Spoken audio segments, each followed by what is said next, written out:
Vamos a aprovechar y le damos la palabra a María Vanessa, ¿verdad?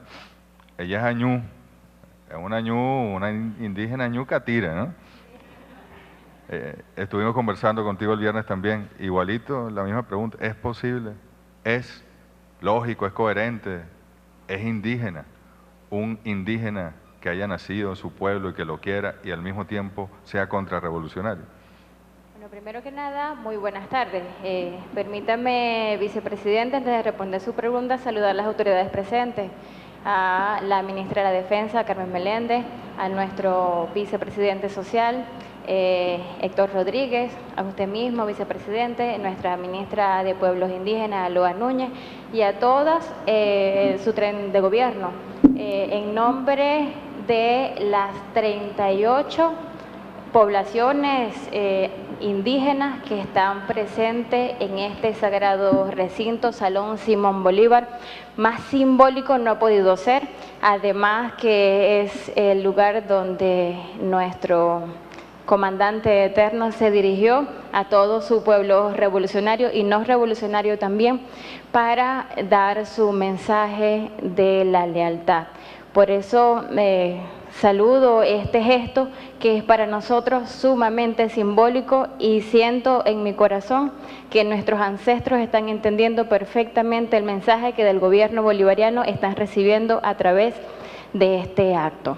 Bueno, respondiendo a su pregunta, siento que es sumamente contradictorio, porque los principios básicos de las costumbres, de nuestra cultura, que es común en todos los pueblos indígenas de América Latina, tienen prácticas muy parecidas a lo que hoy en día llamamos socialismo. En aquel momento no existe como tal la construcción de la práctica política socialista, pero es tal el nivel de conciencia, de colectividad que los pueblos indígenas tenemos, que el comandante Chávez y nosotros respaldamos esa afirmación, se atreve y nos atrevemos a decir, con permiso de nuestros ancianos, que los pueblos indígenas de toda América Latina son socialistas en esencia. Por eso sentimos desde el fondo de nuestros corazones y también atendiendo la sabiduría de nuestros abuelos, es precisamente contradictorio. Nosotros respetamos las opiniones diversas que algunos pueblos indígenas han tenido,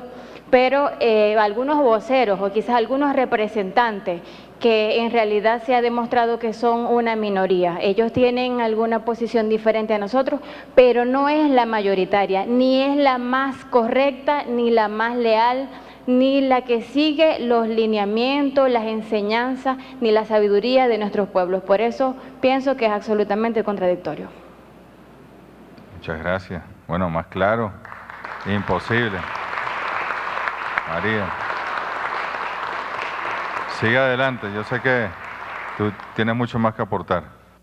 Sí, vicepresidente, tengo algunas cosas que aportarle, sobre todo al país que nos ve a través del canal de todos los venezolanos, a través de, digamos, de este medio de comunicación que sirve para que toda Venezuela esté en este recinto sin estar de cuerpo presente.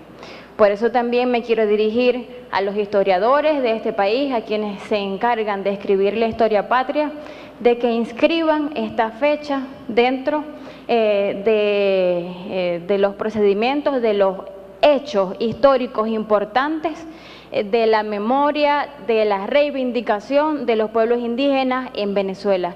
Ciertamente es un hecho que no tiene parangón, ni desde el punto de vista constitucional, ni desde el punto de vista histórico.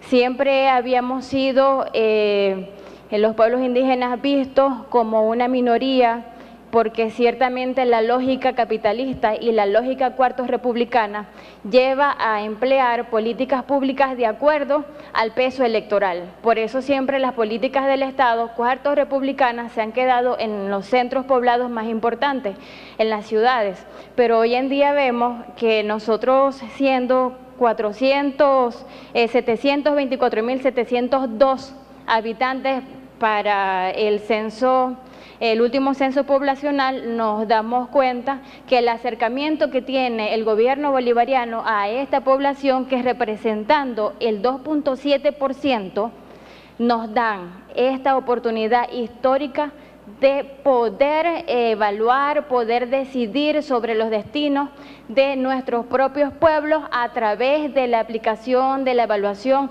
y también de la realización de propuestas de las políticas gubernamentales para, digamos, la elevación de la calidad de vida de nuestros pueblos indígenas, para que continúen siendo dignificados. Sentimos nosotros que este es un gesto que materializa mucho más allá del artículo 125 de la Constitución los derechos que nosotros tenemos a la participación política. Porque de cierta manera la representación indígena en todo el Ejecutivo Nacional no tiene de manera tan transparente, tan clara y obligatoria el hecho de volver a la base que nos trajo acá, porque nosotros somos voceros, no somos representantes, de volver a la base que nos trajo acá para consultarle sobre todos y cada uno de las decisiones, de los proyectos, de los lineamientos que se tengan a bien a ejecutar desde esta instancia de cogobierno, como bien lo ha aclarado. Es importante decirle quizás a toda América Latina, porque nosotros sentimos y hemos estado discutiendo sobre la importancia que esta experiencia va a tener para toda América Latina, para toda América Latina. Nos comentaba la ministra que en Bolivia, bueno, en Bolivia la población es mayoritariamente indígena, por lo tanto, bueno, es un acto de reivindicación que la mayoría de los representantes en las instancias gubernamentales sean indígenas, pero en nuestro caso es un acto reivindicativo, porque somos el 2.7%, no porque tengamos problemas con natalidad, es porque desde hace 522 años nos han venido exterminando. La población indígena que en Venezuela reside es población sobreviviente.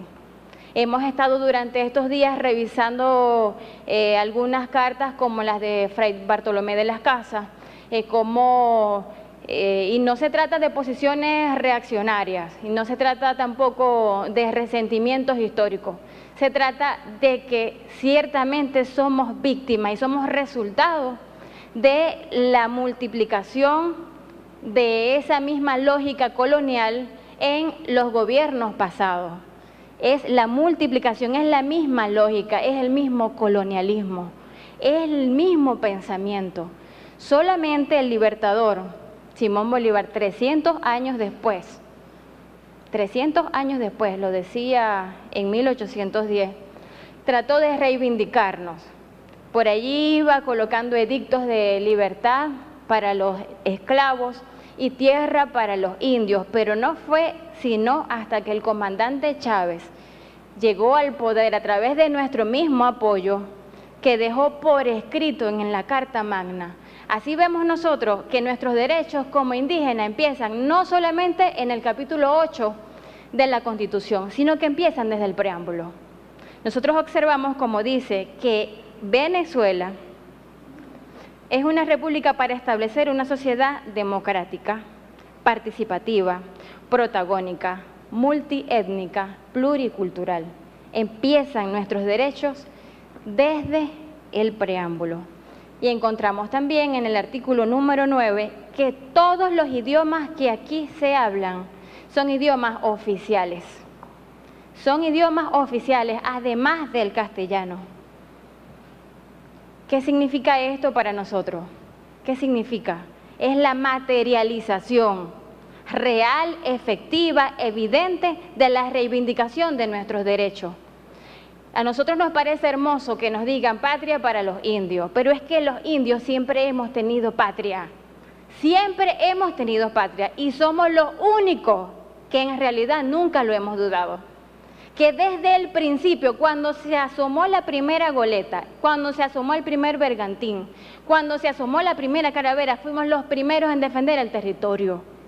Aunque la imagen de país y de patria, porque son construcciones europeas, no existieran como tal, nadie nos quita la nación. Nadie los quita a la nación, porque esto se lleva en la sangre. Y usted me dirá, Katira, vicepresidente, pero ¿cómo hago con lo que tengo dentro? ¿Cómo hacemos con los que vivimos todavía entre las aguas, en la selva? Inclusive aquellos hermanos indígenas que han tenido que irse a centros poblados, urbanos, que hoy encontramos que es una cantidad importante, es más o menos el 63% de estos 724.000 está viviendo en zonas urbanas. ¿Ve? Un 63%. Los que quedamos todavía en territorio ancestral, que en realidad no es tan ancestral, que son los territorios de refugio histórico. Corrimos hacia esos lugares huyendo de los colonizadores. Por eso también queríamos pedirle que la historia de Venezuela no se empezara a contar desde que llegaron los conquistadores, sino que se empiece a contar desde los 15.000 años que los científicos demuestran que había vida, existencia, organizaciones humanas y sociales en estas tierras. Nuestra historia es mucho más antigua que la historia de la invasión y la colonización. Queremos pedir que eso sea respetado, reivindicado, que se empiece a contar nuestra historia desde allí. ¿Para qué?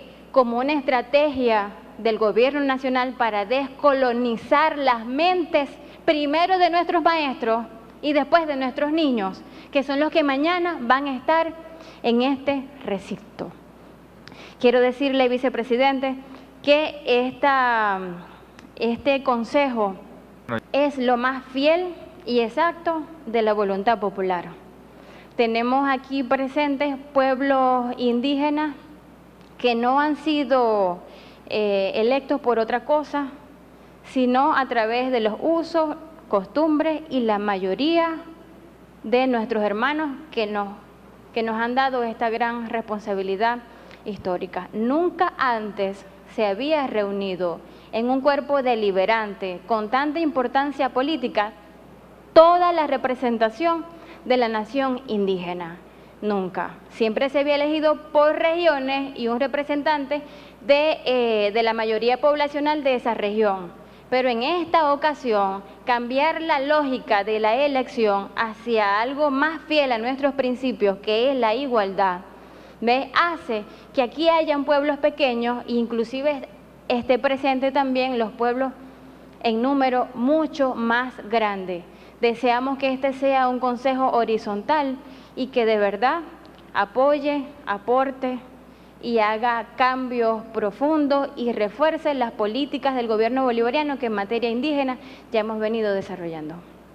Muchas gracias, un aplauso.